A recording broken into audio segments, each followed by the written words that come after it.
الرحیق المختوم رابطۂ عالم اسلامی مکہ مکرمہ کے زیر اہتمام منعقدہ سیرت نگاری کے عالمی مقابلے میں اول آنے والی کتاب، تالیف مولانا صفی الرحمن مبارک پوری۔ عرب، محل وقوع اور قومیں۔ سیرت نبوی در حقیقت اس پیغام ربانی کے عملی پرتو سے عبارت ہے جسے رسول اللہ صلی اللہ علیہ وسلم نے انسانی جمعیت کے سامنے پیش کیا تھا، اور جس کے ذریعے انسان کو تاریکیوں سے نکال کر روشنی میں اور بندوں کی بندگی سے نکال کر خدا کی بندگی میں داخل کر دیا تھا۔ چونکہ اس سیرت طیبہ کی مکمل صورت گیری ممکن نہیں جب تک کہ اس پیغام ربانی کے نزول سے پہلے کے حالات اور بعد کے حالات کا تقابل نہ کیا جائے۔ اس لیے اصل بحث سے پہلے پیش نظر باب میں اسلام سے پہلے کی عرب اقوام اور ان کے نشو و نما کی کیفیت بیان کرتے ہوئے ان حالات کا خاکہ پیش کیا جا رہا ہے جن میں رسول اللہ صلی اللہ علیہ وسلم کی بعثت ہوئی تھی۔ عرب کا محل وقوع۔ لفظ عرب کے لغوی معنی ہیں صحرا اور بے آب و گیا زمین۔ عہد قدیم سے یہ لفظ جزیرے نمائے عرب اور اس میں بسنے والی قوموں پر بولا گیا ہے۔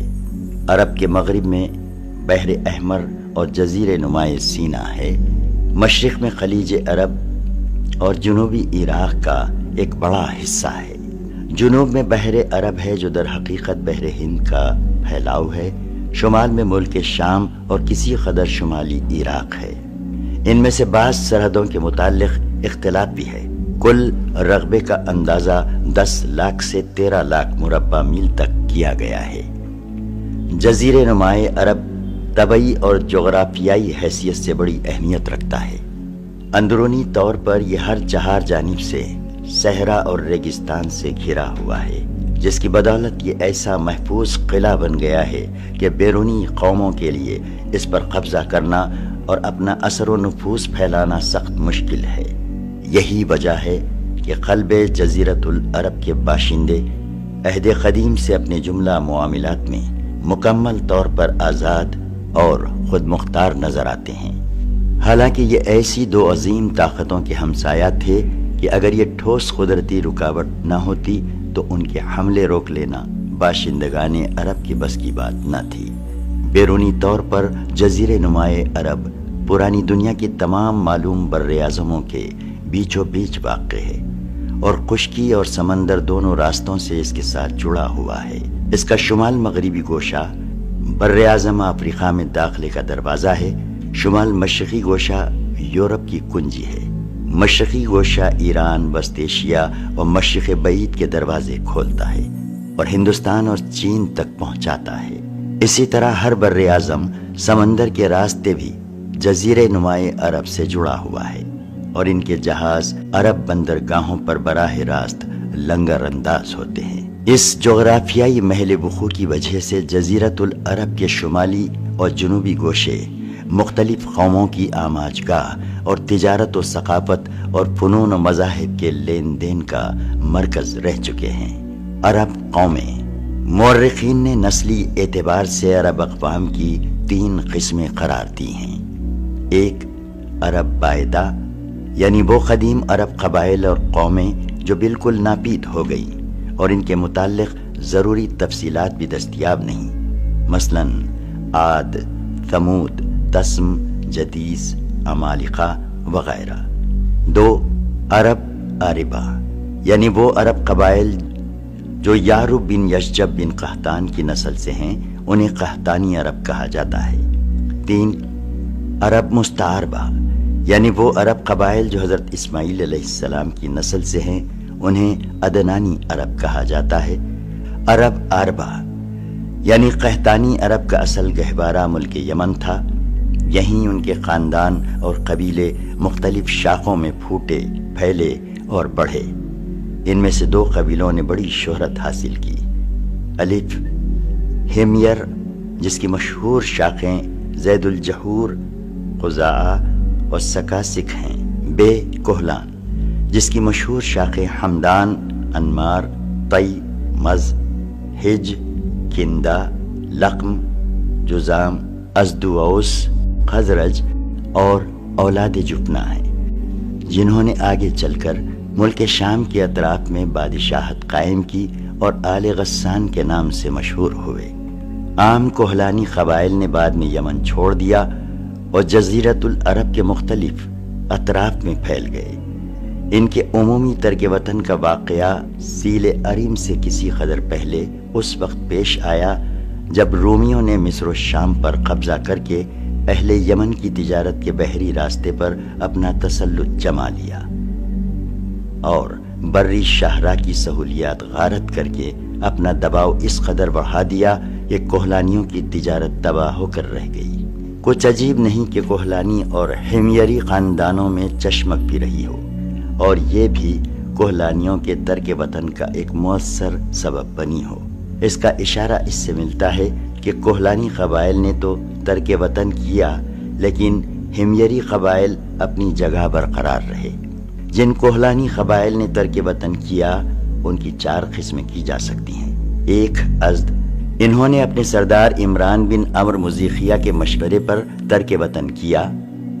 پہلے تو یہ یمن ہی میں ایک جگہ سے دوسری جگہ منتقل ہوتے رہے اور حالات کا پتہ لگانے کے لیے آگے آگے طلایا گردوں کو بھیجتے رہے، لیکن آخرکار شمال کا رخ کیا اور پھر مختلف شاخیں گھومتے گھماتے مختلف جگہ دائمی طور پر سکونت پذیر ہو گئیں۔ تفصیل یہ ہے۔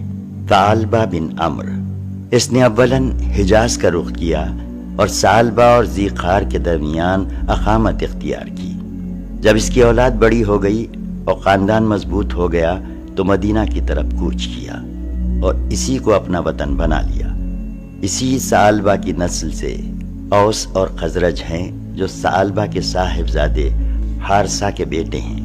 حارثہ بن عمرو یعنی قزاعہ اور اس کی اولاد، یہ لوگ پہلے سرزمین حجاز میں گردش کرتے ہوئے مر الزہران میں قائم ازن ہوئے، پھر حرم پر دھاوا بول دیا اور بنو جرہم کو نکال کر خود مکہ میں بود و باش اختیار کی۔ عمران بن عمرو، اس نے اور اس کی اولاد نے عمان میں سکونت اختیار کی، اس لیے یہ لوگ ازد عمان کہلاتے ہیں۔ نصر بن ازد، اس سے تعلق رکھنے والے قبائل نے تہامہ میں قیام کیا، یہ لوگ ازد شنوع کہلاتے ہیں۔ جفنہ بن عمرو، اس نے ملک شام کا رخ کیا اور اپنی اولاد سمیت وہیں متوطن ہو گیا۔ یہی شخص غسانی بادشاہوں کا جد اعلیٰ ہے۔ انہیں آل غسان اس لیے کہا جاتا ہے کہ ان لوگوں نے شام منتقل ہونے سے پہلے حجاز میں غسان نامی ایک چشمے پر کچھ عرصہ قیام کیا تھا۔ 2 لخم و جذام، انہی لخمیوں میں نصر بن ربیعہ تھا جو ہیرا کے شاہان آل منذر کا جد اعلیٰ ہے۔ 3 بنو تی، اس قبیلے نے بنو ازد کے ترک وطن کے بعد شمال کا رخ کیا اور اجا اور سلمہ نامی 2 پہاڑیوں کے اطراف میں مستقل طور پر سکونت پذیر ہو گیا، یہاں تک کہ یہ دونوں پہاڑیاں قبیلے تی کی نسبت سے مشہور ہو گئیں۔ 4 کندہ، یہ لوگ پہلے بحرین موجودہ الاحساء میں قائم ازن ہوئے، لیکن مجبوراً وہاں سے دستکش ہو کر حضرموت گئے، مگر وہاں بھی امان نہ ملی اور آخرکار نجد میں ڈیرے ڈالنے پڑے۔ یہاں ان لوگوں نے ایک عظیم الشان حکومت کی داغ بیل ڈالی، مگر یہ حکومت پائیدار نہ ثابت ہوئی اور اس کے آثار جلد ہی ناپید ہو گئے۔ کوہلان کے علاوہ حمیر کا بھی صرف ایک قبیلہ خزاعہ ایسا ہے اور اس کا حمیری ہونا بھی مختلف بھی ہے، جس نے یمن سے ترک وطن کر کے حدود عراق میں بادیت السماوہ کے اندر بود و باش اختیار کی۔ عرب مستعربہ، ان کے جد اعلیٰ سیدنا ابراہیم علیہ السلام اصلاً عراق کے ایک شہر اور کے باشندے تھے۔ یہ شہر دریائے فرات کے مغربی ساحل پر کوفہ کے قریب واقع تھا۔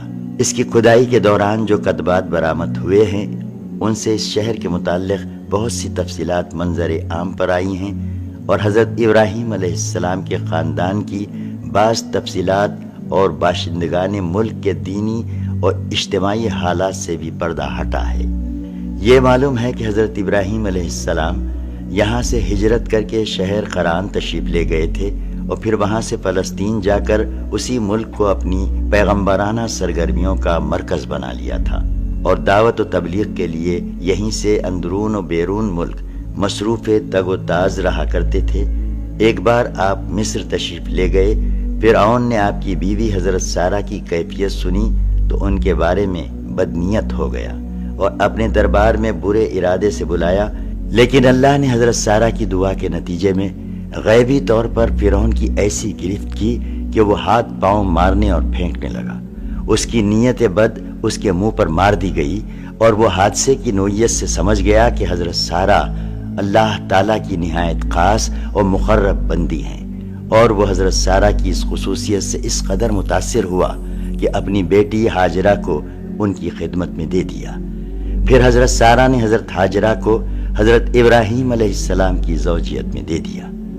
حضرت ابراہیم علیہ السلام حضرت سارہ اور حضرت ہاجرہ کو ہمراہ لے کر فلسطین واپس تشریف لائے۔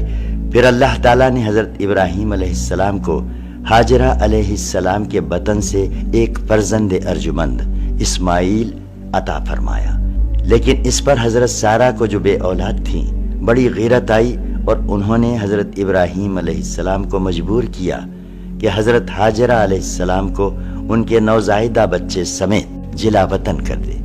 حالات نے ایسا رخ اختیار کیا کہ انہیں حضرت سارہ کی بات ماننی پڑی اور وہ حضرت ہاجرہ علیہ السلام اور حضرت اسماعیل علیہ السلام کو ہمراہ لے کر حجاز تشریف لے گئے اور وہاں ایک بے آب و گیا وادی میں بیت اللہ شریف کے قریب ٹھہرا دیا۔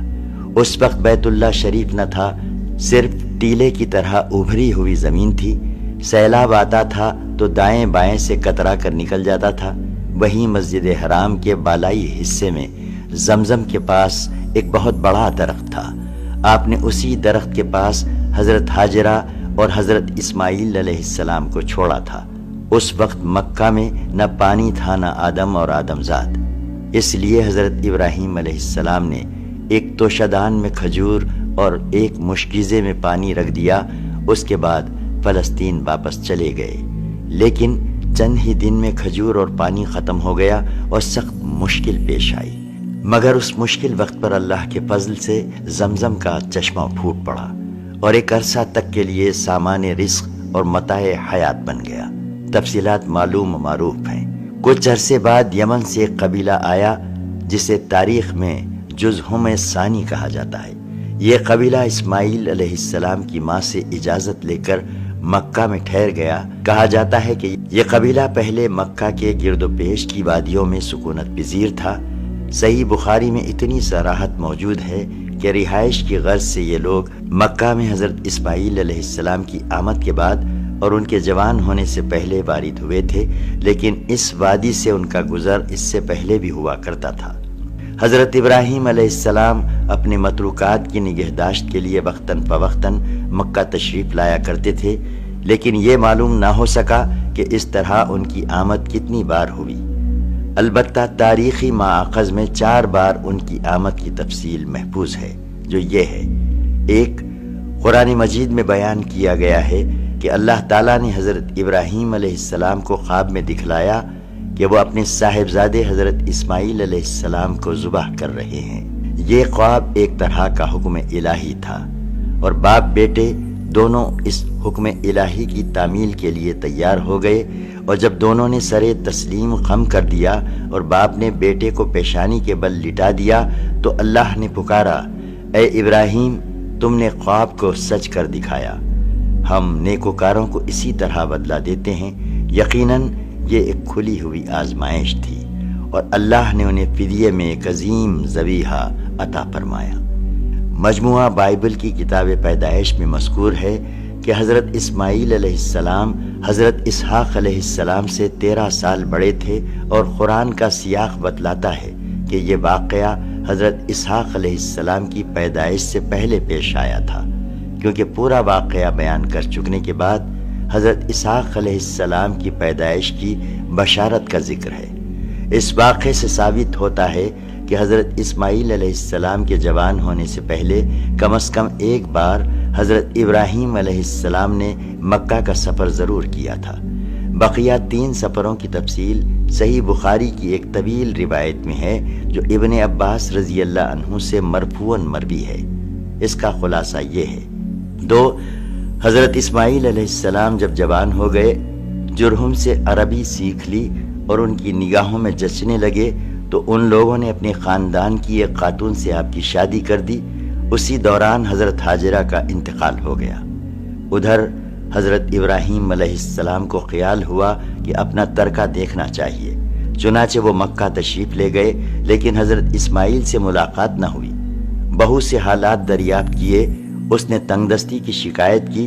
آپ نے وصیت کی کہ اسماعیل علیہ السلام آئیں تو کہنا اپنے دروازے کی چوکھٹ بدل دیں۔ اس وصیت کا مطلب حضرت اسماعیل علیہ السلام سمجھ گئے، بیوی کو طلاق دے دی اور ایک دوسری عورت سے شادی کر لی جو جرہم کے سردار مزاز بن عمر کی صاحبزادی تھی۔ 3، اس دوسری شادی کے بعد ایک بار پھر حضرت ابراہیم علیہ السلام مکہ تشریف لے گئے، مگر اس دفعہ بھی حضرت اسماعیل علیہ السلام سے ملاقات نہ ہوئی۔ بہو سے احوال دریافت کیے تو اس نے اللہ کی حمد و ثنا کی۔ آپ نے وصیت کی کہ اسماعیل علیہ السلام اپنے دروازے کی چوکھٹ برقرار رکھیں، اور فلسطین واپس ہو گئے۔ 4، اس کے بعد پھر تشریف لائے تو اسماعیل علیہ السلام زمزم کے قریب درخت کے نیچے تیر گڑ رہے تھے۔ دیکھتے ہی لپک پڑے اور وہی کیا جو ایسے موقع پر ایک باپ اپنے بیٹے کے ساتھ اور بیٹا باپ کے ساتھ کرتا ہے۔ یہ ملاقات اتنے طویل عرصے کے بعد ہوئی تھی کہ ایک نرم دل اور شفیق باپ اپنے بیٹے سے اور ایک اطاعت شار بیٹا اپنے باپ سے بمشکل ہی اتنی لمبی جدائی برداشت کر سکتا ہے۔ اسی دفعہ دونوں نے مل کر خانہ کعبہ تعمیر کیا، بنیاد کھود کر دیواریں اٹھائیں، اور ابراہیم علیہ السلام نے ساری دنیا کے لوگوں کو حج کے لیے آواز دی۔ اللہ تعالیٰ نے مزاز کی صاحبزادی سے اسماعیل علیہ السلام کو 12 بیٹے عطا فرمائے، جن کے نام یہ ہیں: نابت یا نبایوت، قیدار، ادبائیل، مبشام، مثماع، دوما، میشا، حدد، تیما، یتور، نفیس، قیدمان۔ ان 12 بیٹوں سے 12 قبیلے وجود میں آئے اور سب نے مکہ ہی میں بود و باش اختیار کی۔ ان کی معیشت کا دار و مدار زیادہ تر یمن اور مصر و شام کی تجارت پر تھا۔ بعد میں یہ قبائل جزیرت العرب کے مختلف اطراف میں بلکہ بیرون عرب بھی پھیل گئے، اور ان کے حالات زمانے کی دبیس تاریکیوں میں دب کر رہ گئے۔ صرف نابت اور قیدار کی اولاد اس گمنامی سے مستثنیٰ ہیں۔ نبتیوں کے تمدن کو شمالی حجاز میں فروغ اور عروج حاصل ہوا۔ انہوں نے ایک طاقتور حکومت قائم کر کے گرد و پیش کے لوگوں کو اپنا باج گزار بنا لیا۔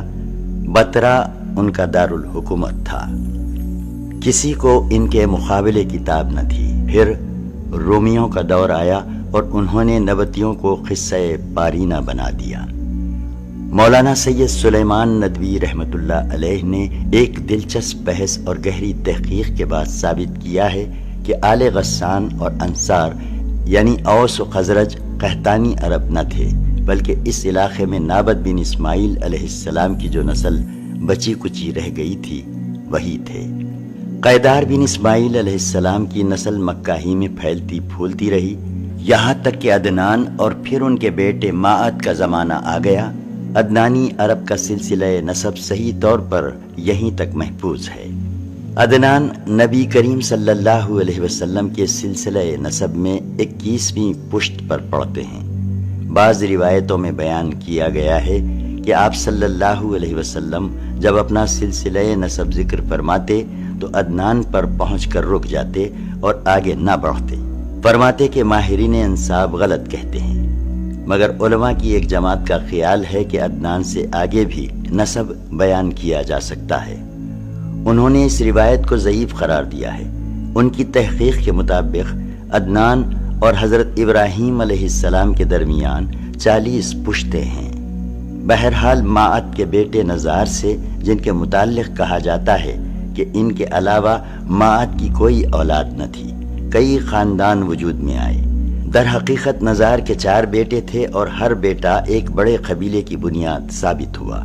چاروں کے نام یہ ہیں: ایاد، انمار، ربیہ، مزر۔ ان میں سے موقر الذکر 2 قبیلوں کی شاخیں اور شاخوں کی شاخیں بہت زیادہ ہوئیں۔ چنانچہ ربیہ سے اسد بن ربیہ، عنزہ، عبد القیس، وائل، بکر، تغلب اور بنو حنیفہ وغیرہ وجود میں آئے۔ مضر کی اولاد دو بڑے قبیلوں میں تقسیم ہوئی، ایک قیس اعلان بن مضر، دو الیاس بن مضر۔ قیس اعلان سے بنو سلیم، بنو حوازن، بنو غطفان، غطفان سے ابس، زبیان، اشجع اور غنی بن اعصر کے قبائل وجود میں آئے۔ الیاس بن مضر سے تمیم بن مرہ، حزیل بن مدرکہ، بنو اسد بن خزیمہ اور کنانہ بن خزیمہ کے قبائل وجود میں آئے۔ پھر کنانہ سے قریش کا قبیلہ وجود میں آیا۔ یہ قبیلہ فہر بن مالک بن نضر بن کنانہ کی اولاد سے ہے۔ پھر قریش بھی مختلف شاخوں میں تقسیم ہوئے۔ مشہور قریشی شاخوں کے نام یہ ہیں: جمح، سہم، عدی، مخزوم، تیم، زہرہ اور قصی بن کلاب کے خاندان، یعنی عبد الدار، اسد بن عبد العزا، عبد مناف۔ یہ تینوں قصی کے بیٹے تھے۔ ان میں سے عبد مناف کے 4 بیٹے ہوئے، جن سے 4 ذیلی قبیلے وجود میں آئے، یعنی عبد شمس، نوفل، مطلب اور ہاشم۔ انہی ہاشم کی نسل سے اللہ تعالیٰ نے ہمارے حضور محمد صلی اللہ علیہ وسلم کا انتخاب فرمایا۔ رسول اللہ صلی اللہ علیہ وسلم کا ارشاد ہے کہ اللہ تعالیٰ نے ابراہیم علیہ السلام کی اولاد میں سے اسماعیل علیہ السلام کا انتخاب فرمایا، پھر اسماعیل علیہ السلام کی اولاد میں سے کنانہ کو منتخب کیا اور کنانہ کی نسل سے قریش کو چنا، پھر قریش میں سے بنو ہاشم کا انتخاب کیا اور بنو ہاشم میں سے میرا انتخاب کیا۔ ابن عباس رضی اللہ عنہ کا بیان ہے کہ رسول اللہ صلی اللہ علیہ وسلم نے فرمایا، اللہ تعالیٰ نے خلق کی تخلیق فرمائی تو مجھے سب سے اچھے گروہ میں بنایا، پھر ان کے بھی 2 گروہوں میں سے زیادہ اچھے گروہ کے اندر رکھا، پھر قبائل کو چنا تو مجھے سب سے اچھے قبیلے کے اندر بنایا، پھر گھرانوں کو چنا، مجھے سب سے اچھے گھرانے میں بنایا، لہٰذا میں اپنی ذات کے اعتبار سے بھی سب سے اچھا ہوں اور اپنے گھرانے کے اعتبار سے بھی سب سے بہتر ہوں۔ بہرحال عدنان کی نسل جب زیادہ بڑھ گئی تو وہ چارے پانی کی تلاش میں عرب کے مختلف اطراف میں بکھر گئی۔ چنانچہ قبیلے عبد القیس نے بکر بن وائل کی کئی شاخوں نے اور بنو تمیم کے خاندانوں نے بحرین کا رخ کیا اور اسی علاقے میں جا بسے۔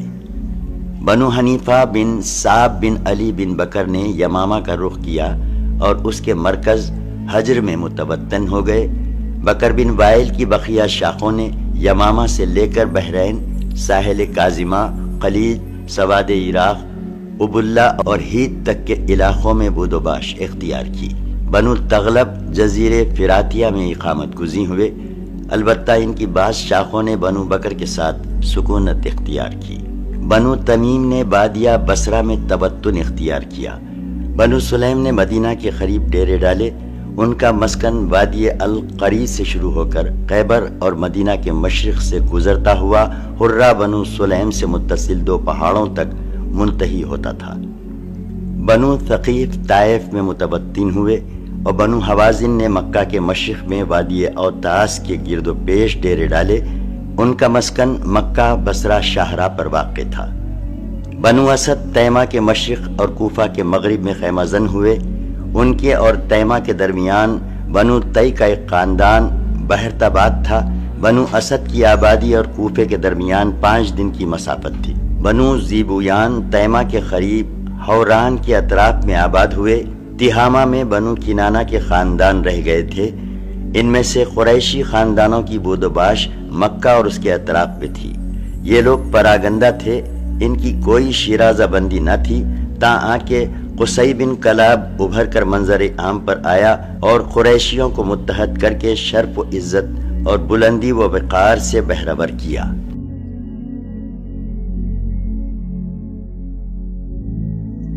عرب حکومتیں اور سرداریاں۔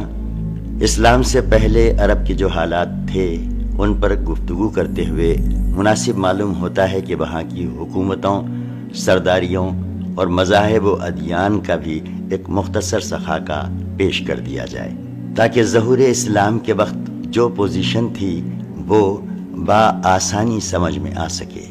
جس وقت جزیرت العرب پر خورشید اسلام کی تابناک شعاعیں ضوء فگن ہوئیں۔ وہاں دو قسم کے حکمران تھے، ایک تاج پوش بادشاہ جو در حقیقت مکمل طور پر آزاد و خود مختار نہ تھے، دوسرے قبائلی سردار جنہیں اختیارات و امتیازات کے اعتبار سے وہی حیثیت حاصل تھی جو تاج پوش بادشاہوں کی تھی، لیکن ان کی اکثریت کو ایک مزید امتیاز یہ بھی حاصل تھا کہ وہ پورے طور پر آزاد خود مختار تھے۔ تاج پوش حکمران یہ تھے شاہان یمن، شاہان آل غسان یعنی شام، اور شاہان ہیرا یعنی عراق۔ بقیہ عرب حکمران تاج پوش نہ تھے۔ یمن کی بادشاہی، عرب عاربہ میں سے جو قدیم ترین یمانی قوم معلوم ہو سکی وہ قوم سبا ہے، اور یعنی عراق سے جو کتبات برآمد ہوئے ہیں ان میں 2500 سال قبل مسیح اس قوم کا ذکر ملتا ہے، لیکن اس کے عروج کا زمانہ 11 صدی قبل مسیح سے شروع ہوتا ہے۔ اس کی تاریخ کے اہم ادوار یہ ہیں: ایک، 650 قبل مسیح سے پہلے کا دور۔ اس دور میں شاہان سبا کا لقب مکرب سبا تھا۔ ان کا پائے تخت سرواہ تھا، جس کے کھنڈر آج بھی مغرب کے مغرب میں ایک دن کی راہ پر پائے جاتے ہیں اور خریبہ کے نام سے مشہور ہیں۔ اسی دور میں مغرب کے مشہور بند کی بنیاد رکھی گئی جسے یمن کی تاریخ میں بڑی اہمیت حاصل ہے۔ کہا جاتا ہے کہ اس دور میں سبا کو اس قدر عروج حاصل ہوا کہ انہوں نے عرب کے اندر اور عرب سے باہر جگہ جگہ اپنی نو آبادیاں قائم کر لی تھیں۔ دو، 650 قبل مسیح سے 115 قبل مسیح تک کا دور۔ اس دور میں سبا کے بادشاہوں نے مکرب کا لفظ چھوڑ کر ملک یعنی بادشاہ کا لقب اختیار کر لیا اور سرواہ کے بجائے مغرب کو اپنا دارالسلطنت بنایا۔ اس شہر کے کھنڈر آج بھی صنعا کے 60 میل مشرق میں پائے جاتے ہیں۔ 3، 115 قبل مسیح سے 300 عیسوی تک کا دور۔ اس دور میں سبا کی مملکت پر قبیلہ ہمیر کو غلبہ حاصل رہا اور اس نے مغرب کے بجائے ریدان کو اپنا پائے تخت بنایا۔ پھر ریدان کا نام ظفار پڑ گیا، جس کے کھنڈرات آج بھی شہر یریم کے قریب ایک مدبر پہاڑی پر پائے جاتے ہیں۔ یہی دور ہے جس میں قوم سبا کا زوال شروع ہوا۔ پہلے نبطیوں نے شمالی حجاز پر اپنا اقتدار قائم کر کے سبا کو ان کو نو آبادیوں سے نکال باہر کیا۔ پھر رومیوں نے مصر و شام اور شمالی حجاز پر قبضہ کر کے ان کی تجارت کے بحری راستے کو مخدوش کر دیا، اور اس طرح ان کی تجارت رفتہ رفتہ تباہ ہو گئی۔ ادھر قحطانی قبائل خود بھی باہم دست و گریباں تھے۔ ان حالات کا نتیجہ یہ ہوا کہ قحطانی قبائل اپنا وطن چھوڑ چھوڑ کر ادھر ادھر پراگندہ ہو گئے۔ 4، 300 عیسوی کے بعد سے آغاز اسلام تک کا دور۔ اس دور میں یمن کے اندر مسلسل اضطراب و انتشار برپا رہا۔ انقلابات آئے، خانہ جنگیاں ہوئیں اور بیرونی قوموں کو مداخلت کے مواقع ہاتھ آئے، حتیٰ کہ ایک وقت ایسا بھی آیا کہ یمن کی آزادی سلب ہو گئی۔ چنانچہ یہی دور ہے جس میں رومیوں نے عدن پر فوجی تسلط قائم کیا اور ان کی مدد سے حبشیوں نے حمیر و حمدان کی باہمی کشاکش کا فائدہ اٹھاتے ہوئے 340 عیسوی میں پہلی بار یمن پر قبضہ کیا، جو 378 عیسوی تک برقرار رہا۔ اس کے بعد یمن کی آزادی تو بحال ہو گئی، مگر مغرب کے مشہور بند میں رکھنے پڑنا شروع ہو گئے، یہاں تک کہ بالآخر 450 عیسوی یا 451 عیسوی میں بند ٹوٹ گیا اور وہ عظیم سیلاب آیا جس کا ذکر قرآن مجید سورہ سبا میں سیل عریم کے نام سے کیا گیا ہے۔ یہ بڑا زبردست حادثہ تھا۔ اس کے نتیجے میں بستیوں کی بستیاں ویران ہو گئیں اور بہت سے قبائل ادھر ادھر بکھر گئے۔ پھر 523 عیسوی میں ایک اور سنگین حادثہ پیش آیا، یعنی یمن کے یہودی بادشاہ زونواس نے نجران کے عیسائیوں پر ایک ہیبت ناک حملہ کر کے انہیں عیسائی مذہب چھوڑنے پر مجبور کرنا چاہا، اور جب وہ اس پر آمادہ نہ ہوئے تو زونواس نے خندقیں کھدوا کر انہیں بھڑکتی ہوئی آگ کے الاؤ میں جھونک دیا۔ قرآن مجید نے سورہ بروج کی آیات قتل اصحاب الاخدود سے لے کر آخر تک میں اسی لرزہ خیز واقعے کی طرف اشارہ کیا ہے۔ اس واقعے کا نتیجہ یہ ہوا کہ عیسائیت جو رومی بادشاہوں کی قیادت میں بلاد عرب کی فتوحات اور توسیع پسندی کے لیے پہلے ہی سے چست و چابک دست تھی، انتقام لینے پر تل گئی اور حبشیوں کو یمن پر حملے کی ترغیب دیتے ہوئے انہیں بحری بیڑا مہیا کیا۔ حبشیوں نے رومیوں کی شے پا کر 525 عیسوی میں اریاد کے زیر قیادت 70,000 فوج سے یمن پر دوبارہ قبضہ کر لیا۔ قبضے کے بعد ابتداءً تو شاہ حبش کے گورنر کی حیثیت سے اریاد نے یمن پر حکمرانی کی، لیکن پھر اس کی فوج کے ایک ماتحت کمانڈر ابرہہ نے اسے قتل کر کے خود اقتدار پر قبضہ کر لیا اور شاہ حبش کو بھی اپنے اس تصرف پر راضی کر لیا۔ یہ وہی ابرہہ ہے جس نے بعد میں خانہ کعبہ کو ڈھانے کی کوشش کی اور ایک لشکر جرار کے علاوہ چند ہاتھیوں کو بھی فوج کشی کے لیے ساتھ لایا، جس کی وجہ سے یہ لشکر اصحاب فیل کے نام سے مشہور ہو گیا۔ ادھر واقع فیل میں حبشیوں کی جو تباہی ہوئی، اس سے فائدہ اٹھاتے ہوئے اہل یمن نے حکومت فارس سے مدد مانگی اور حبشیوں کے خلاف علم بغاوت بلند کر کے سیف ذی یزن حمیری کے بیٹے ماد کرب کی قیادت میں حبشیوں کو ملک سے نکال باہر کیا اور ایک آزاد خود مختار قوم کی حیثیت سے ماد کرب کو اپنا بادشاہ منتخب کر لیا۔ یہ 575 عیسوی کا واقعہ ہے۔ آزادی کے بعد ماد کرب نے کچھ حبشیوں کو اپنی خدمت اور شاہی جلو کی زینت کے لیے روک لیا، لیکن یہ شوق مہنگا ثابت ہوا۔ ان حبشیوں نے ایک روز ماد کرب کو دھوکے سے قتل کر کے ذی یزن کے خاندان سے حکمرانی کا چراغ ہمیشہ کے لیے گل کر دیا۔ ادھر کسریٰ نے اس صورتحال کا فائدہ اٹھاتے ہوئے سنا پر ایک فارسی النسل گورنر مقرر کر کے یمن کو فارس کا ایک صوبہ بنا لیا۔ اس کے بعد یمن پر یکے بعد دیگرے فارسی گورنروں کا تقرر ہوتا رہا، یہاں تک کہ آخری گورنر بازان نے 628 عیسوی میں اسلام قبول کر لیا اور اس کے ساتھ ہی یمن فارسی اقتدار سے آزاد ہو کر اسلام کی عملداری میں آ گیا۔ ہیرا کی بادشاہی۔ عراق اور اس کے نواحی علاقوں پر کوروش کبیر یعنی خورس یا سائرس ذوالقرنین 557 قبل مسیح تا 529 قبل مسیح کے زمانے ہی سے اہل فارس کی حکمرانی چلی آ رہی تھی۔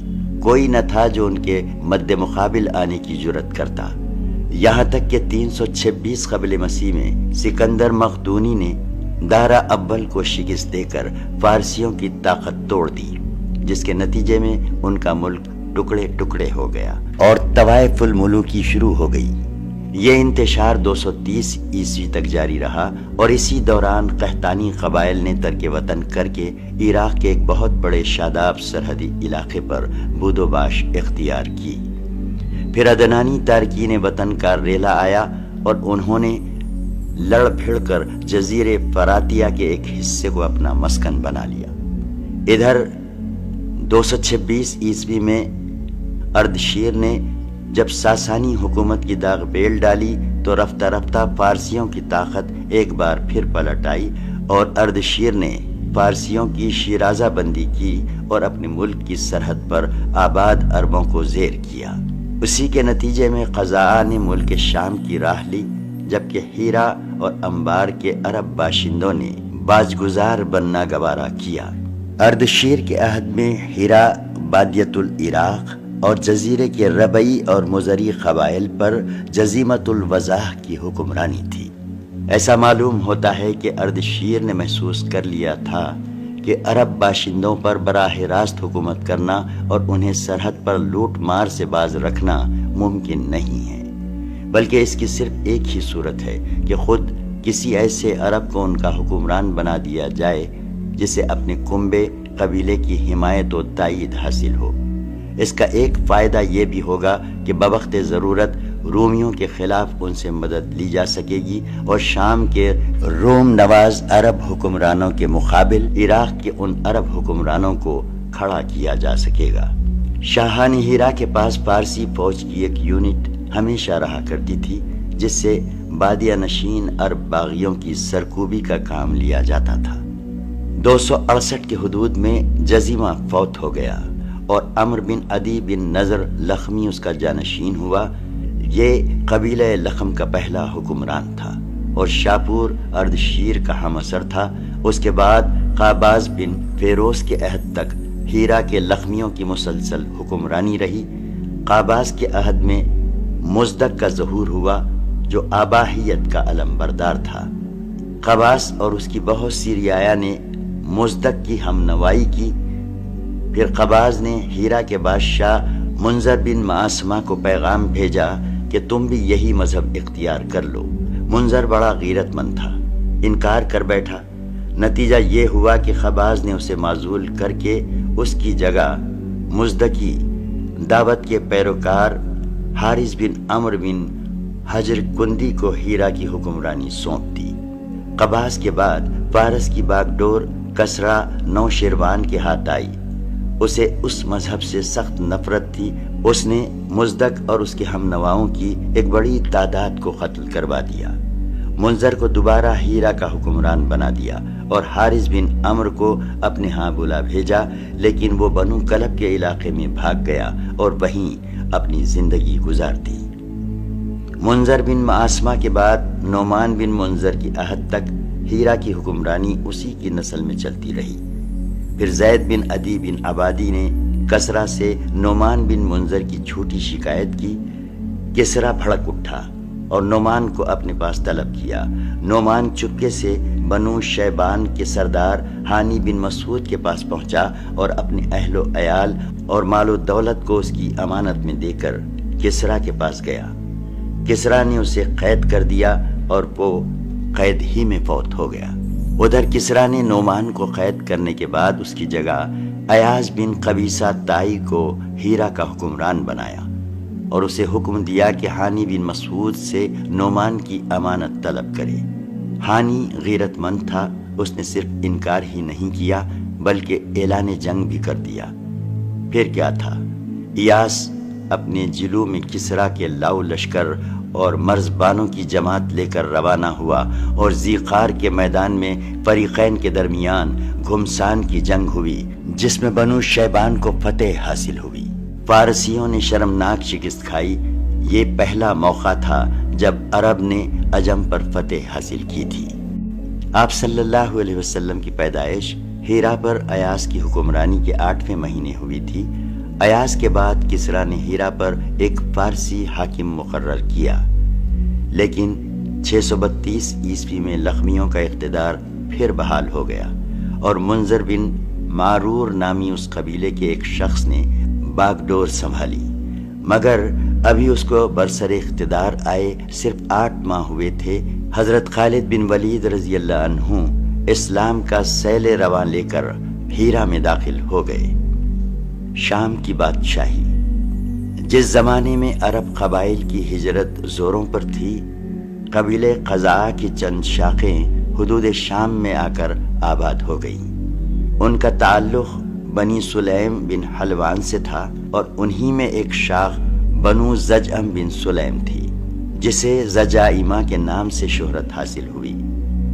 قزاع کی اس شاخ کو رومیوں نے صحرائے عرب کے بدوؤں کی لوٹ مار روکنے اور فارسیوں کے خلاف استعمال کرنے کے لیے اپنا ہمنوا بنایا اور اسی کے ایک فرد کی سر پر حکمرانی کا تاج رکھ دیا۔ اس کے بعد مدتوں ان کی حکمرانی رہی۔ ان کا مشہور ترین بادشاہ زیاد بن حیولہ گزرا ہے۔ اندازہ کیا گیا ہے کہ زجائمہ کا دور حکومت پوری 2 صدی عیسوی کو محیط رہا ہے۔ اس کے بعد اس دیار میں آل غسان کی آمد ہوئی اور زجائمہ کی حکمرانی جاتی رہی۔ آل غسان نے بنو زجعم کو شکست دے کر ان کے سارے قلمرو پر قبضہ کر لیا۔ یہ صورتحال دیکھ کر رومیوں نے بھی آل غسان کو دیار شام کے عرب باشندوں کا بادشاہ تسلیم کر لیا۔ آل غسان کا پائے تخت دمت الجندل تھا اور رومیوں کے آلہ کار کی حیثیت سے دریائے شام پر ان کی حکمرانی مسلسل قائم رہی تاکہ خلافت فاروقی میں 13 ہجری میں یرموک کی جنگ پیش آئی اور آل غسان کا آخری حکمران جبلہ بن ایہم حلقہ بگوش اسلام ہو گیا، اگرچہ کہ اس کا غرور اسلامی مساوات کو زیادہ دیر تک برداشت نہ کر سکا اور وہ مرتد ہو گیا۔ حجاز کی امارت۔ یہ معلوم ہے کہ مکہ میں آبادی کا آغاز حضرت اسماعیل علیہ السلام سے ہوا۔ آپ نے 137 سال کی عمر پائی اور تا حیات مکہ کے سربراہ اور بیت اللہ کے متولی رہے۔ آپ کے بعد آپ کے 2 صاحبزادگان نابد پھر قیدار یا قیدار پھر نابد یک کے بعد دیگرے مکہ کے والی ہوئے۔ ان کے بعد ان کے نانا مزاز بن عمرو جرہمی نے زمام کار اپنے ہاتھ میں لے لی اور اس طرح مکہ کی سربراہی بنو جرہم کی طرف منتقل ہو گئی اور ایک عرصے تک انہی کے ہاتھ میں رہی۔ حضرت اسماعیل علیہ السلام چونکہ اپنے والد کے ساتھ مل کر بیت اللہ کے بانی و معمار تھے، اس لیے ان کی اولاد کو ایک باوقار مقام ضرور حاصل رہا، لیکن اقتدار و اختیار میں ان کا کوئی حصہ نہ تھا۔ پھر دن پر دن اور سال پر سال گزرتے گئے، لیکن حضرت اسماعیل علیہ السلام کی اولاد گوشہ گمنامی سے نہ نکل سکی، یہاں تک کہ بخت نصر کے ظہور سے کچھ پہلے بنو جرہم کی طاقت کمزور پڑ گئی اور مکہ کے افق پر عدنان کا سیاسی ستارہ جگمگانا شروع ہوا۔ اس کا ثبوت یہ ہے کہ بخت نصر نے ذات عرق میں عربوں سے جو معرکہ آرائی کی تھی، اس میں عرب فوج کا کمانڈر جرہمی نہ تھا۔ پھر بخت نصر نے جب 587 قبل مسیح میں دوسرا حملہ کیا تو بنو عدنان بھاگ کر یمن چلے گئے۔ اس وقت بنو اسرائیل کے نبی حضرت یرمیاہ تھے۔ وہ عدنان کے بیٹے معد کو اپنے ساتھ ملک شام لے گئے، اور جب بخت نصر کا زور ختم ہوا اور معد مکہ آئے تو انہیں مکہ میں قبیلہ جرہم کا صرف ایک شخص جرثم بن جلحمہ ملا۔ معد نے ان کی لڑکی معانہ سے شادی کی اور اسی کے وطن سے نزار پیدا ہوا۔ اس کے بعد مکہ میں جرہم کی حالت خراب تو ہو گئی، انہیں تنگ دستی نے آ گھیرا۔ نتیجہ یہ ہوا کہ انہوں نے زائرین بیت اللہ پر زیادتیاں شروع کر دیں اور خانہ کعبہ کا مال کھانے سے بھی دریغ نہ کیا۔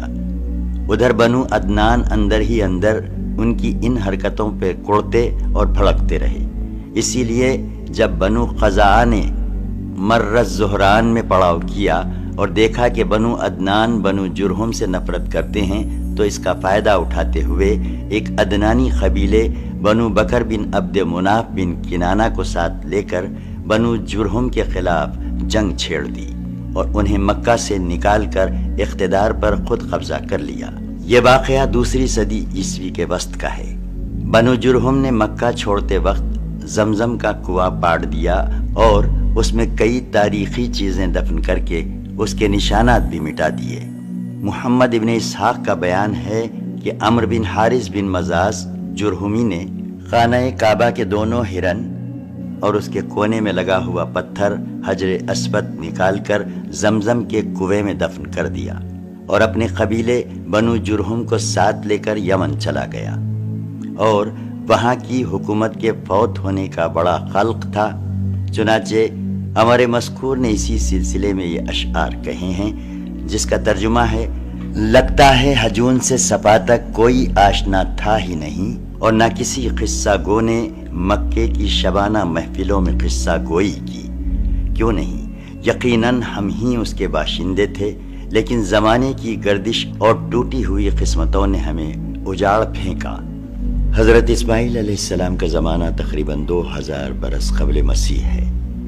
اس حساب سے مکہ میں قبیلہ جرہم کا وجود کوئی 2100 برس تک رہا، اور ان کی حکمرانی لگ بھگ 2000 برس تک رہی۔ بنو قزاعہ نے مکہ پر قبضہ کرنے کے بعد بنو بکر کو شامل کیے بغیر تنہا اپنی حکمرانی قائم کی۔ البتہ 3 اہم اور امتیازی مناصب ایسے تھے جو مزرع قبائل کے حصے میں آئے۔ ایک، حاجیوں کو عرفات سے مزدلفہ لے جانا اور یوم النظر 13 ذی الحجہ کو، جو کہ حج کے سلسلے کا آخری دن ہے، منا سے روانگی کا پروانہ دینا۔ یہ اعزاز الیاس بن مضر کے خاندان بنو غوث بن مرہ کو حاصل تھا، جو صوفہ کہلاتے تھے۔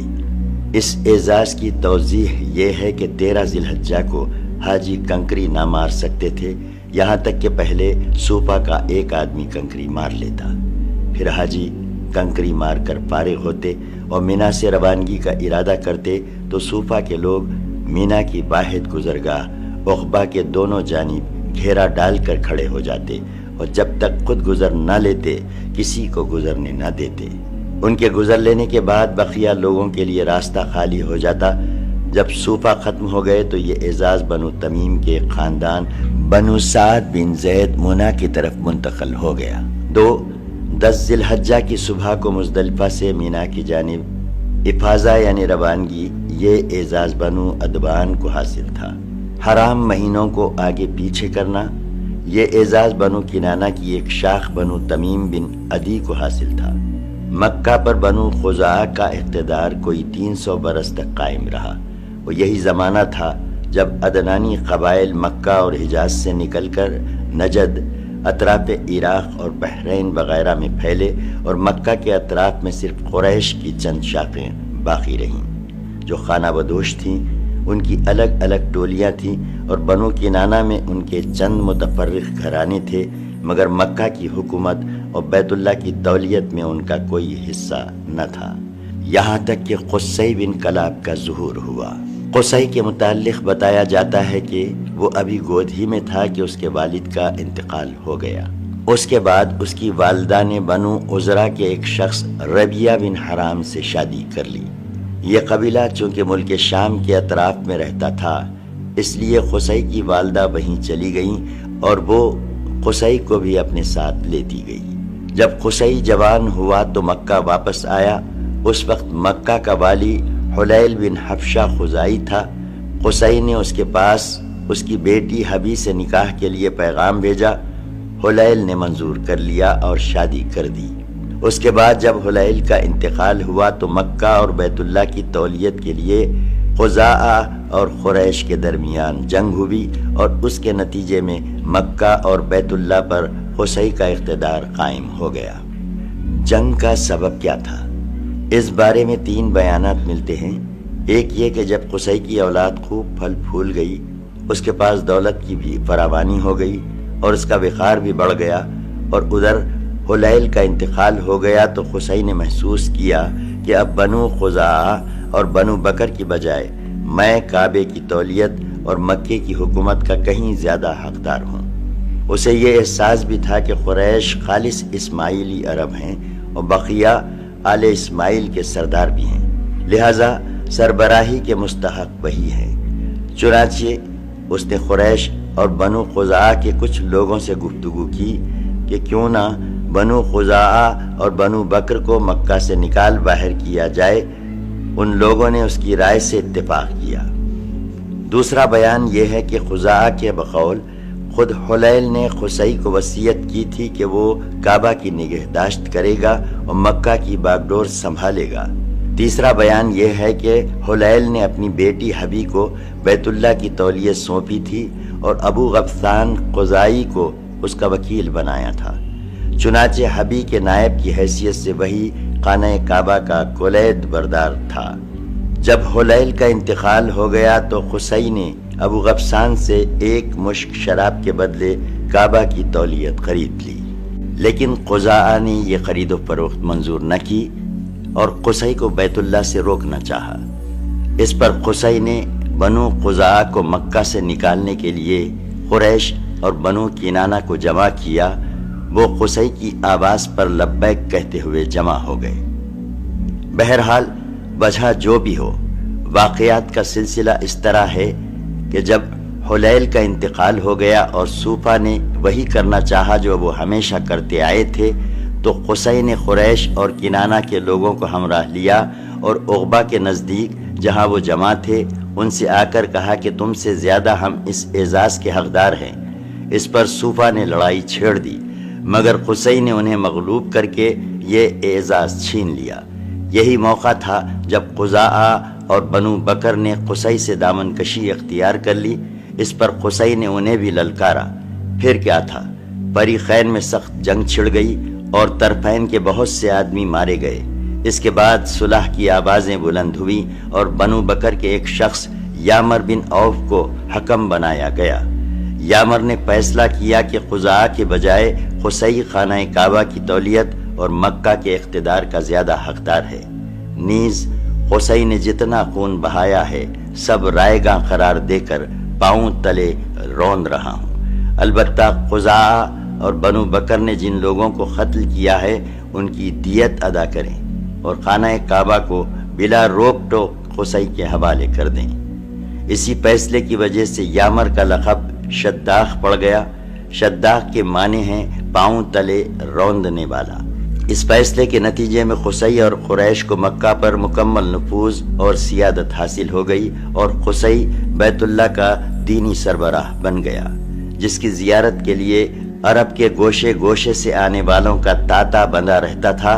مکہ پر قصی کے تسلط کا یہ واقعہ 5ویں صدی عیسوی کے وسط یعنی 440 عیسوی کا ہے۔ قصی نے مکے کا بندوبست اس طرح کیا کہ قریش کو اطراف مکہ سے بلا کر پورا شہر ان کو تقسیم کر دیا اور ہر خاندان کے بود و باش کا ٹھکانہ مقرر کر دیا۔ البتہ مہینے آگے پیچھے کرنے والوں کو نیز آل صفوان، بنو عدوان اور بنو مرہ بن عوف کو ان کے مناصب پر برقرار رکھا، کیونکہ قصی سمجھتا تھا کہ یہ بھی دین ہے جس میں رد و بدل کرنا درست نہیں۔ قصی کا ایک کارنامہ یہ بھی ہے کہ اس نے حرم کعبہ کے شمال میں دار الندوہ تعمیر کیا۔ اس کا دروازہ مسجد کی طرف تھا۔ دار الندوہ در حقیقت قریش کی پارلیمنٹ تھی، جہاں تمام بڑے بڑے اور اہم معاملات کے فیصلے ہوتے تھے۔ قریش پر دار الندوہ کے بڑے احسانات ہیں، کیونکہ یہ ان کی وحدت کا ضامن تھا اور یہیں ان کے الجھے ہوئے مسائل بحسن و خوبی طے ہوتے تھے۔ قصی کو سربراہی اور عظمت کے حسب ذیل مظاہر حاصل تھے۔ ایک، دار الندوہ کی صدارت، جہاں بڑے بڑے معاملات کے متعلق مشورے ہوتے تھے اور جہاں لوگ اپنی لڑکیوں کی شادیاں بھی کرتے تھے۔ دو، لوا یعنی جنگ کا پرچم قصی ہی کے ہاتھوں باندھا جاتا تھا۔ تین، حجابت یعنی خانہ کعبہ کی پاسبانی۔ اس کا مطلب یہ ہے کہ خانہ کعبہ کا دروازہ قصی ہی کھولتا تھا اور وہی خانہ کعبہ کی خدمت اور کلید برداری کا کام انجام دیتا تھا۔ چار، سقایا یعنی پانی پلانا۔ اس کی صورت یہ تھی کہ کچھ حوض میں حاجیوں کے لیے پانی بھر دیا جاتا تھا اور اس میں کچھ کھجور اور کشمش ڈال کر اسے شیریں بنا دیا جاتا تھا۔ جب حجاج مکہ آتے تھے تو اسے پیتے تھے۔ پانچ، رفادہ حاجیوں کی میزبانی۔ اس کے معنی یہ ہیں کہ حاجیوں کے لیے بطور ضیافت کھانا تیار کیا جاتا تھا۔ اس مقصد کے لیے قصی نے قریش پر ایک خاص رقم مقرر کر رکھی تھی جو موسم حج میں قصی کے پاس جمع کی جاتی تھی۔ قصی اس رقم سے حاجیوں کے لیے کھانا تیار کراتا تھا۔ جو لوگ تنگ دست ہوتے یا جن کے پاس توشہ نہ ہوتا وہ یہی کھانا کھاتے تھے۔ یہ سارے مناصب قصی کو حاصل تھے۔ قصی کا پہلا بیٹا عبد الدار تھا، مگر اس کے بجائے دوسرا بیٹا عبد مناف قصی کی زندگی ہی میں شرف و سیادت کے مقام پر پہنچ گیا تھا۔ اس لیے قصی نے عبد الدار سے کہا کہ یہ لوگ اگرچہ شرف سیادت میں تم پر بازی لے جا چکے ہیں، مگر میں تمہیں ان کے ہم پلہ کر کے رہوں گا۔ چنانچہ قصی نے اپنے سارے مناصب اور اعزازات کی وصیت عبد الدار کے لیے کر دی، یعنی دار الندوہ کی ریاست، خانہ کعبہ کی حجابت، لوا، سقایت اور رفادہ سب کچھ عبد الدار کو دے دیا۔ چونکہ کسی کام میں قصی کی مخالفت نہیں کی جاتی تھی اور نہ اس کی کوئی بات مسترد کی جاتی تھی، بلکہ اس کا ہر اقدام اس کی زندگی میں بھی اور اس کی موت کے بعد بھی واجب الاتباع دین سمجھا جاتا تھا۔ اس لیے اس کی وفات کے بعد اس کے بیٹوں نے کسی نزاع کے بغیر اس کی وصیت قائم رکھی، لیکن جب عبد مناف کی وفات ہو گئی تو اس کے بیٹوں نے ان مناصب کے سلسلے میں اپنے چچیرے بھائیوں یعنی عبد الدار کی اولاد سے تنافس کیا۔ اس کے نتیجے میں قریش دو گروہ میں بٹ گئے اور قریب تھا کہ دونوں میں جنگ ہو جاتی، مگر پھر انہوں نے صلح کی آواز بلند کی اور ان مناصب کو باہم تقسیم کر لیا۔ چنانچہ سقایت اور رفادہ کے مناصب بنو عبد مناف کو دیے گئے اور دار الندوہ کی سربراہی لوا اور حجابت بنو عبد الدار کے ہاتھ میں رہی۔ پھر بنو عبد مناف نے اپنے حاصل شدہ مناصب کے لیے قرا ڈالا تو قرا ہاشم بن عبد مناف کے نام نکلا، لہٰذا ہاشم ہی نے اپنی زندگی بھر سقایا و رفاع کا انتظام کیا۔ البتہ جب ہاشم کا انتقال ہو گیا تو ان کے بھائی مطلب نے ان کی جانشینی کی، مگر مطلب کے بعد ان کے بھتیجے عبد المطلب بن ہاشم نے، جو رسول اللہ صلی اللہ علیہ وسلم کے دادا تھے، یہ منصب سنبھال لیا اور ان کے بعد ان کی اولاد ان کی جانشین ہوئی، یہاں تک کہ جب اسلام کا دور آیا تو حضرت عباس بن عبد المطلب اس منصب پر فائز تھے۔ ان کے علاوہ کچھ اور مناصب بھی تھے جنہیں قریش نے باہم تقسیم کر رکھا تھا۔ ان مناصب اور انتظامات کے ذریعے قریش نے ایک چھوٹی سی حکومت بلکہ حکومت نما انتظامیہ قائم کر رکھی تھی، جس کے سرکاری ادارے اور تشکیلات کچھ اسی ڈھنگ کی تھی جیسے آج کل پارلیمانی مجلسیں اور ادارے ہوا کرتے ہیں۔ ان مناصب کا خاکہ حسب ذیل ہے۔ ایک، ایثار یعنی پال گیری اور قسمت دریافت کرنے کے لیے بتوں کے پاس جو تیر رکھے رہتے تھے ان کی تولیت، یہ منصب بنو جمح کو حاصل تھا۔ دو، مالیات کا نظم یعنی بتوں کے تقرب کے لیے جو نذرانے اور قربانیاں پیش کی جاتی تھیں ان کا انتظام کرنا۔ نیز جھگڑے اور مقدمات کا فیصلہ کرنا، یہ کام بنو سہم کو سونپا گیا تھا۔ تین، شوری، یہ اعزاز بنو اسد کو حاصل تھا۔ چار، اشناخ یعنی دیت اور جرمانوں کا نظم، اس منصب پر بنو تیم فائز تھے۔ پانچ، عقاب یعنی قومی پرچم کی علمبرداری، یہ بنو امیہ کا کام تھا۔ چھ، قبا یعنی فوجی کیمپ کا انتظام اور شہ سواروں کی قیادت، یہ بنو مخزوم کے حصے میں آیا تھا۔ سات، سفارت، بنو عدی کا منصب تھا۔ بقیہ عرب سرداریاں، ہم پچھلے صفحات میں قحطانی اور عدنانی قبائل کے ترک وطن کا ذکر کر چکے ہیں اور بتلا چکے ہیں کہ پورا ملک عرب ان قبائل کے درمیان تقسیم ہو گیا تھا۔ اس کے بعد ان کی امارتوں اور سرداریوں کا نقشہ کچھ یوں تھا کہ جو قبائل ہیرا کے ارد گرد آباد تھے انہیں حکومت ہیرا کے تابع مانا گیا، اور جن قبائل نے بادیت الشام میں سکونت اختیار کی تھی انہیں غسانی حکمرانوں کے تابع قرار دیا گیا، مگر یہ تبعید صرف نام کے لیے تھی، عملاً نہ تھی۔ ان دو مقامات کو چھوڑ کر اندرون عرب آباد قبائل بحر طور آزاد تھے۔ ان قبائل میں سرداری نظام رائج تھا، قبیلے خود اپنا سردار مقرر کرتے تھے اور ان سرداروں کے لیے ان کا قبیلہ ایک مختصر سی حکومت ہوا کرتا تھا۔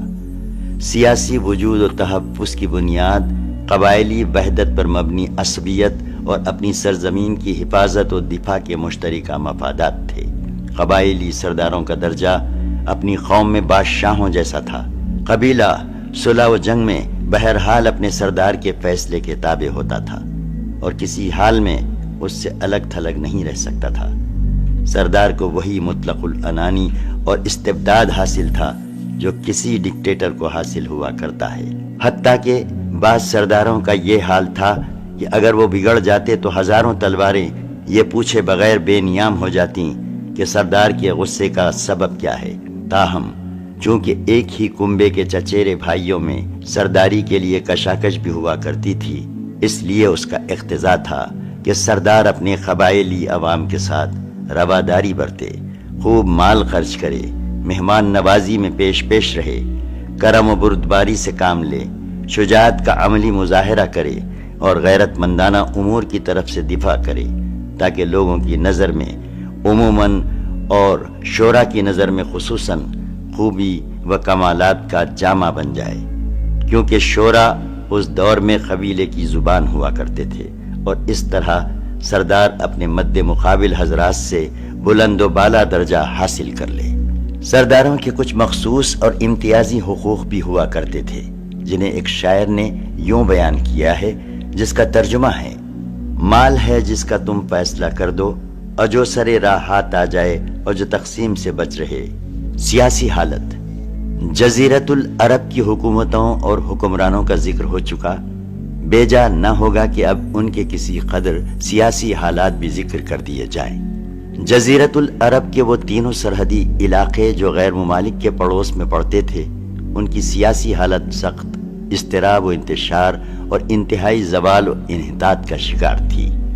انسان مالک اور غلام یا حاکم اور محکوم کے دو طبقوں میں بٹا ہوا تھا۔ سارے فوائد سربراہوں اور خصوصاً غیر ملکی سربراہوں کو حاصل تھے اور سارا بوجھ غلاموں کے سر تھا۔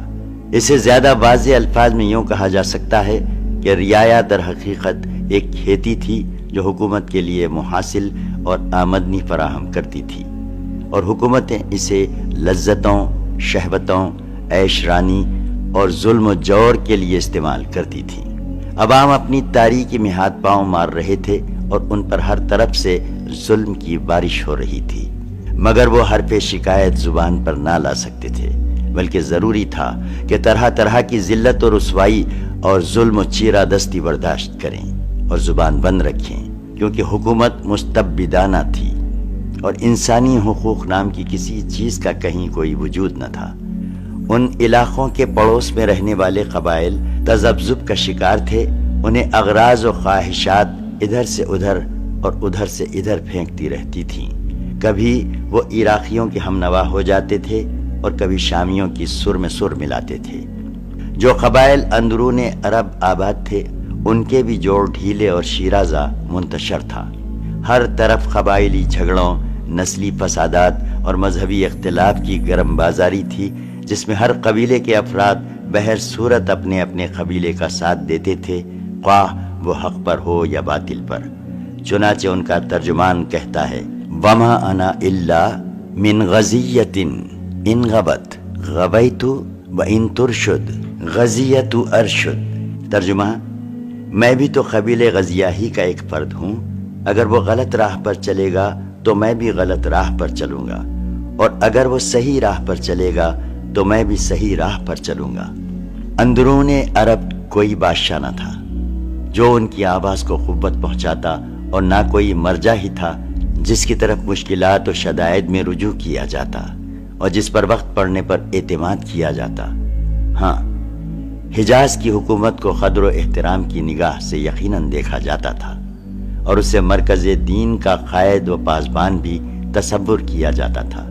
یہ حکومت در حقیقت ایک طرح کی دنیاوی قیادت اور دینی پیشوائی کا معجون مرکب تھی۔ اسے اہل عرب پر دینی پیشوائی کے نام سے بالادستی حاصل تھی، اور حرم اور اطراف حرم پر اس کی باقاعدہ حکمرانی تھی۔ وہی زائرین بیت اللہ کی ضروریات کا انتظام اور شریعت ابراہیمی کے احکام کا نفاذ کرتی تھی، اور اس کے پاس پارلیمانی اداروں جیسے ادارے اور تشکیلات بھی تھیں، لیکن یہ حکومت اتنی کمزور تھی کہ اندرون عرب کی ذمہ داریوں کا بوجھ اٹھانے کی طاقت نہ رکھتی تھی، جیسا کہ حبشیوں کے حملے کے موقع پر ظاہر ہوا۔ عرب ادیان و مذاہب۔ عام باشندگان عرب حضرت اسماعیل علیہ السلام کی دعوت و تبلیغ کے نتیجے میں دین ابراہیم کے پیرو تھے، اس لیے صرف اللہ کی عبادت کرتے تھے اور توحید پر کاربند تھے، لیکن وقت گزرنے کے ساتھ ساتھ انہوں نے خدائی درس و نصیحت کا ایک حصہ بھلا دیا۔ پھر بھی ان کے اندر توحید اور کچھ دین ابراہیمی کے شعائر باقی رہے، تاآں کہ بنو خزاعہ کا سردار عمرو بن لحی منظر عام پر آیا۔ اس کی نشو نما بڑی نیکوکاری، صدقہ و خیرات اور دینی امور سے گہری دلچسپی پر ہوئی تھی، اس لیے لوگوں نے اسے محبت کی نظر سے دیکھا اور اسے اکابر علماء اور افاضل اولیاء میں سے سمجھ کر اس کی پیروی کی۔ پھر اس شخص نے ملک شام کا سفر کیا، دیکھا تو وہاں بتوں کی پوجا کی جا رہی تھی۔ اس نے سمجھا کہ یہ بھی بہتر اور برحق ہے، کیونکہ ملک شام پیغمبروں کی سرزمین اور آسمانی کتابوں کی نزول گاہ تھی۔ چنانچہ وہ اپنے ساتھ ہبل بت بھی لے آیا اور اسے خانہ کعبہ کے اندر نصب کر دیا، اور اہل مکہ کو اللہ کے ساتھ شرک کی دعوت دی۔ اہل مکہ نے اس پر لبیک کہا۔ اس کے بعد بہت جلد باشندگان حجاز بھی اہل مکہ کے نقش قدم پر چل پڑے، کیونکہ وہ بیت اللہ کے والی اور حرم کے باشندے تھے۔ اس طرح عرب میں بت پرستی کا آغاز ہوا۔ ہبل کے علاوہ عرب کی قدیم ترین بتوں میں سے منات ہے۔ یہ بحر احمر کے ساحل پر قدیت کے قریب مسلل میں نصب تھا۔ اس کے بعد طائف میں لات نامی بت وجود میں آیا، پھر وادی نخلا میں عزا کی تنصیب عمل میں آئی۔ یہ تینوں عرب کے سب سے بڑے بت تھے۔ اس کے بعد حجاز کے ہر خطے میں شرک کی کثرت اور بتوں کی بھرمار ہو گئی۔ کہا جاتا ہے کہ ایک جن عمر بن لحی کے تابع تھا، اس نے بتایا کہ قوم نوح کے بت یعنی بد، سوا، یغوث، یعوق اور نصر جدہ میں مدفون ہیں۔ اس اطلاع پر عمر بن لحی جدہ گیا اور ان بتوں کو کھود نکالا، پھر انہیں تہامہ لایا، اور جب حج کا زمانہ آیا تو انہیں مختلف قبائل کے حوالے کیا۔ یہ قبائل ان بتوں کو اپنے اپنے علاقوں میں لے گئے۔ اس طرح ہر قبیلے میں، پھر ہر گھر میں ایک ایک بت ہو گیا۔ پھر مشرکین نے مسجد حرام کو بھی بتوں سے بھر دیا۔ چنانچہ جب فتح مکہ کیا گیا تو بیت اللہ کے گردا گرد 360 بت تھے، جنہیں خود رسول اللہ صلی اللہ علیہ وسلم نے اپنے دستے مبارک سے توڑا۔ آپ ہر ایک کو چھڑی سے ٹھوکر مارتے جاتے تھے اور وہ گرتا جاتا تھا۔ پھر آپ صلی اللہ علیہ وسلم نے حکم دیا اور ان سارے بتوں کو مسجد حرام سے باہر نکال کر جلا دیا گیا۔ غرض شرک اور بت پرستی اہل جاہلیت کے دین کا سب سے بڑا مظہر بن گئی تھی، جنہیں غرہ تھا کہ وہ حضرت ابراہیم علیہ السلام کے دین پر ہیں۔ پھر اہل جاہلیت کے یہاں بت پرستی کے کچھ خاص طریقے اور مراسم بھی رائج تھے، جو زیادہ تر عمر بن لحی کی اختراع تھے۔ اہل جاہلیت سمجھتے تھے کہ عمر بن لحی کی اختراعات دین ابراہیمی میں تبدیلی نہیں بلکہ بدعت حسنہ ہیں۔ ذیل میں ہم اہل جاہلیت کے اندر رائج بت پرستی کے چند اہم مراسم کا ذکر کر رہے ہیں۔